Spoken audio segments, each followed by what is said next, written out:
Hi guys, welcome to the channel. Today we're going to show you how you can solve the SQL Server error in XAMPP. Often when you use SQL, the server crashes and it's not able to show and it gives you all these errors. How do we solve this issue quickly and simply? There are 2-3 different techniques I will show you. Hopefully they will allow you to solve the issue one way or another. Okay, the first thing is that you need to change the port address. So if you come here, in this case mine is working now, but if I have an error, what you need to do is you can click on the config, go inside my INI.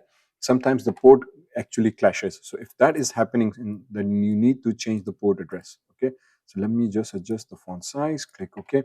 So you open up the myini file, scroll down, and you would find that by default it uses 3306. Sometimes it's the issue with the 3306. So what you need to do is you need to change from 3306 to 3307 or 3308, save it and restart. This will, or this should actually correct the port. Then if still having a problem, the second technique is that if you come inside the full project directories and go to your C drive, inside the C drive where you have installed XAMPP, inside the XAMPP go into your PHP admin. Inside my PHP admin, there's a file called config.ini. Okay, right click, edit this in a particular notepad or whichever editor you are using. In this case, again, you need to find and enter a line. So if you scroll down, you would see that there's a line called host 127.0.01. So if you change the port address and it's still not working, then what you need to do is you need to come into this line.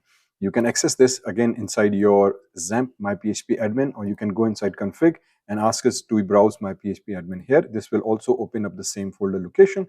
Inside here, you need to find this file here. Okay, config.ini. Once you open it inside any editor or notepad, come here and then find this line here, host 127.0.1. This is the default line. Just copy this, paste it here, and then what you need to do is change the word from host to something called port, and then from the value just give it the current value. That port you are using 3307 in this case. So this will ensure that your port address is correctly defined in the PHP ini file. Control S, save it, and then once you restart, you should be able to see that the SQL is now running on the latest ports.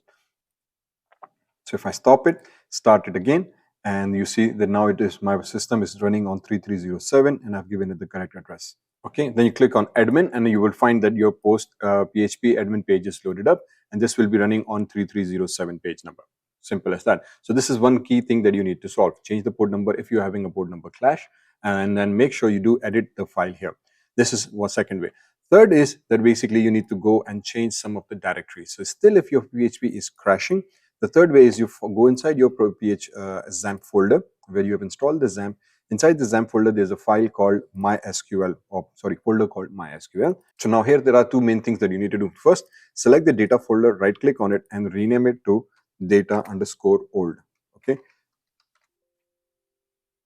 And try again. Okay, so this is blocking it because my server is still running. So make sure you stop the servers and then come back here, hit a try again, and now you'll be able to rename the folder. So once you rename it, right click, new, click on a new folder and create a new folder called data. So if the SQL is crashing, you basically need to reset the MySQL server. To do that, again, we copy the data into an older folder, create a new folder, then go inside backup. Actually, backup contains the original source file. So copy everything, Control C, come back here, go inside the data and paste it here. So this will actually paste all your files inside this folder. Once here, go back, come back into the data old. Okay, so we copied everything from backup to data, but now we want the databases. So if you want to copy all your databases, just again select all your folders. So for example, whatever project folders you have, just copy them. For example, in this case, these are my project folders that already have databases. So I just paste them back inside the database, replace the files wherever necessary. Okay, so we copied our databases back here, but we still need one more file. So go inside the database old and copy this IB data1 file. This actually contains the links to your databases so that you can easily show the databases. Then go back inside data and paste this file, replace it, yes, and this should do the trick. So once you are here, this will actually, and hopefully this will solve the problem. So this third problem actually has worked with many of my students. This will solve your problem easily and conveniently. Let's test it out. So now start the server back again and start the MySQL server. Let's click on the admin and you see this, the system is working. If I click back on my admin for the SQL, and you can see the SQL is working and my database is also imported accordingly and all the data is there. Okay, wonderful. So the data is also working and the system will also basically work. You should resolve this problem.